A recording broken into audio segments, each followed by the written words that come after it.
When we begin to start talking about Jesus, there are going to be some challenges in doing that because, well, as Emily was saying before, we didn't plan this. It just she was. I get to play off of her fairly well this morning. She said they're telling the kids theirs is a lot of stuff to know about who God is. And as we get older and as we get to be adults, it's easy for us to kind of get caught up in all those things. And if we aren't careful, we just know a lot and we know that it's there. And it can oftentimes begin to feel like we're just going through the motions a little bit.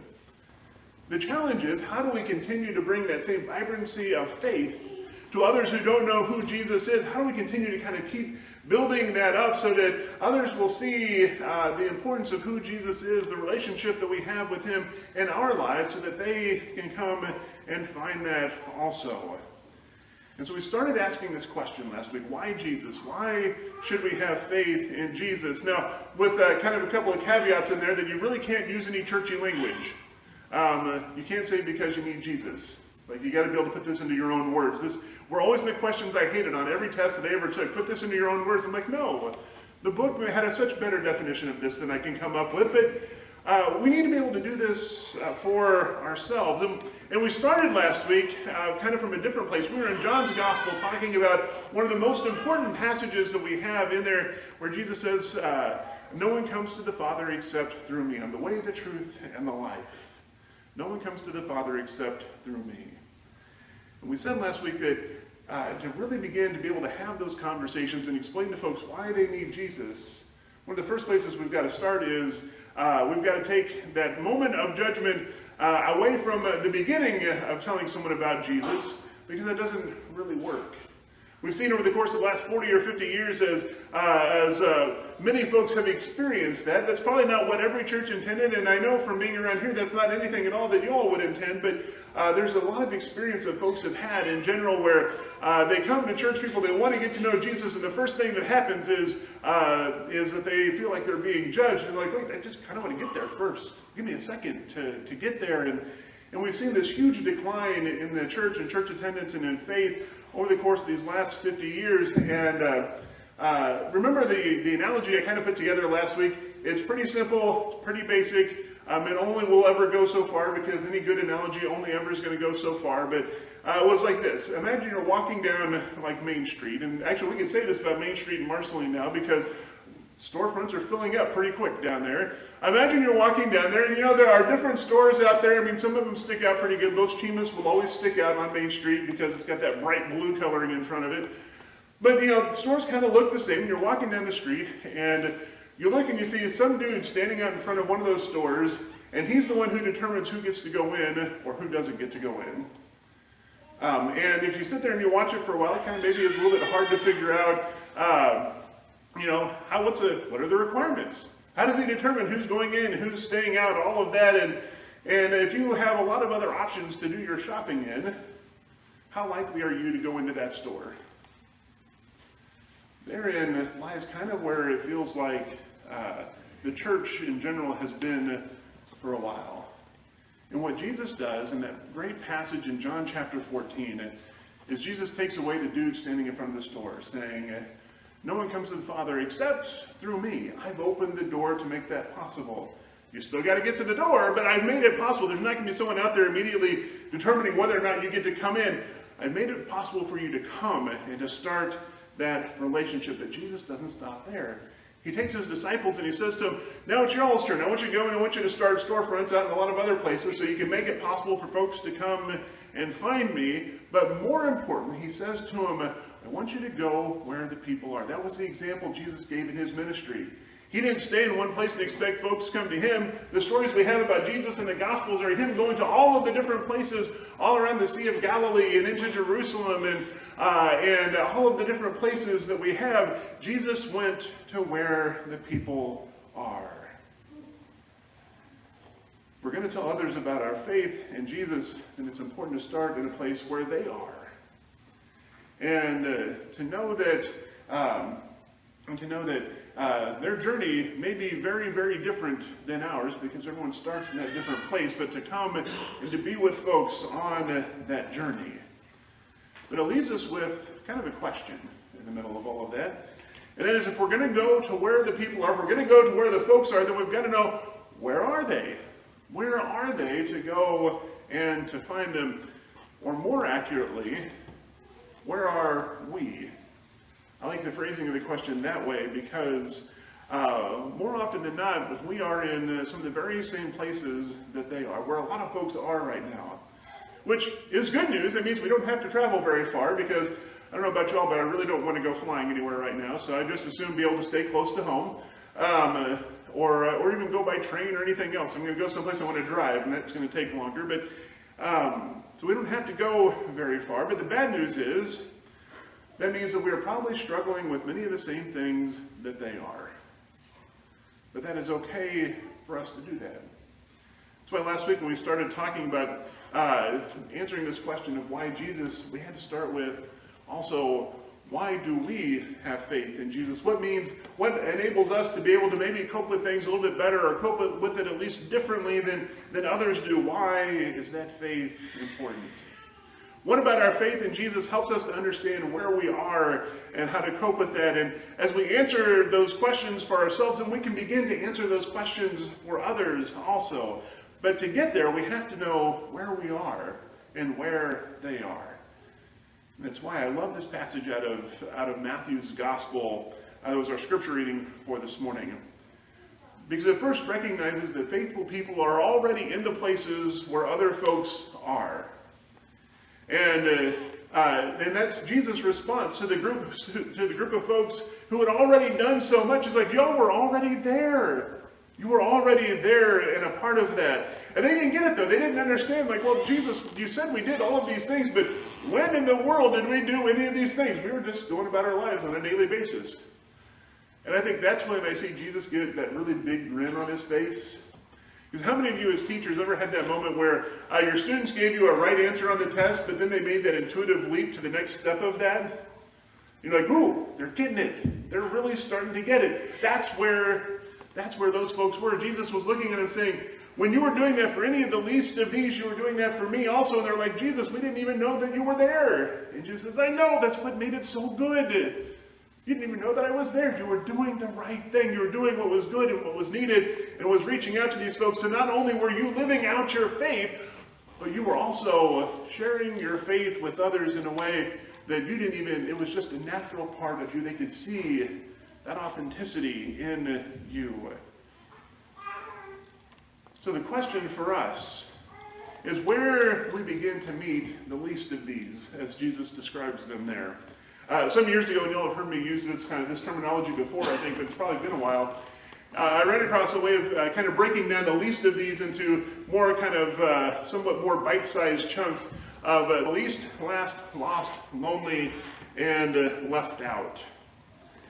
And what I like about these is that it begins to, like when we stop and we think about this, at some point in time we have all been a part probably of one of these groups that's up there, at least one of them.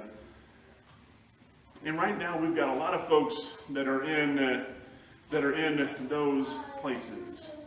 So we start at the top. Who are a part of the least? As we break this down, who are a part of the least? And I think of that as the kids and the adults that are unable to care for themselves, unable to do things for themselves, who maybe, I ran across one example that just really hit me hard. And I'd heard it before, but it comes back every couple of months, and I hear this get thrown out again, was that over the course of the last couple of years, there's this small but significant number of kids out there that have lost both of their parents to COVID.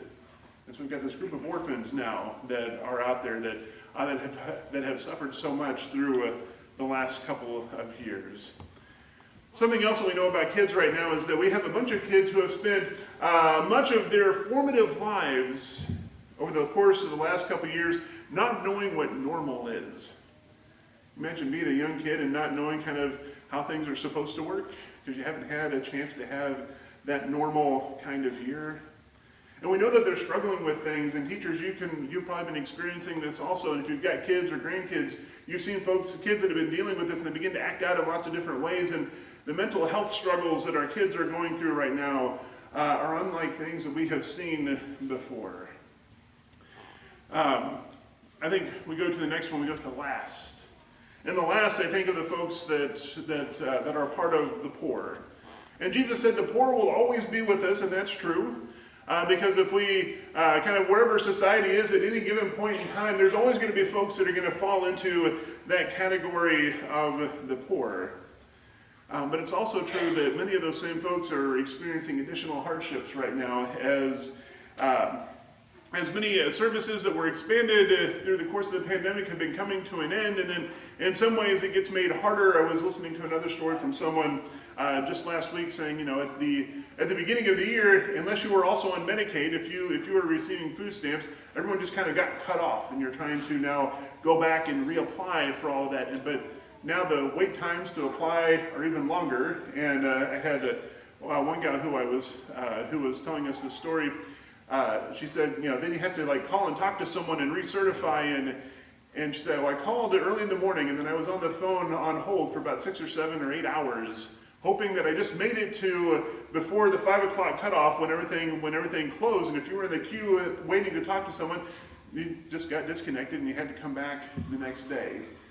She said, thankfully we got through that time, but you had to wait. It's one of those times you had to take your cell phone, plug it into something, and just leave it on speakerphone, waiting for someone to pick up. So we've got a lot of folks that are finding themselves there right now. But I think where we are seeing maybe one of the largest groups of folks are in the lost. And this is one where I think we find ourselves even at times when we don't realize it. This is when we wake up to a world that we don't really recognize anymore, that has changed a whole lot from where it was and from what we knew. And sometimes this lost feeling manifests itself as fear. And we've all heard the stories and watched the news reports, and if you doom scroll through Facebook like I do, and I really shouldn't, that's why I try not to do much of that anymore, you just kind of keep scrolling through there and you see all this stuff, you see all the stories of meetings and confrontations between folks, and I see those, and I see folks acting out, and I go, they're just afraid. And it doesn't matter where you are, this comes out whether you're in the center, you're on the right, you're on the left, wherever it is, we've seen these things happen and come out, and folks are just afraid, they're lost right now, because we don't know quite where we are. And there's a lot of overlap there between the folks that are left out too. Folks who not only just are lost and don't recognize the world they're a part of, but feel like the rest of the world, the rest of their community and society has passed them up, has left them behind, and they don't know even where they're going at this point.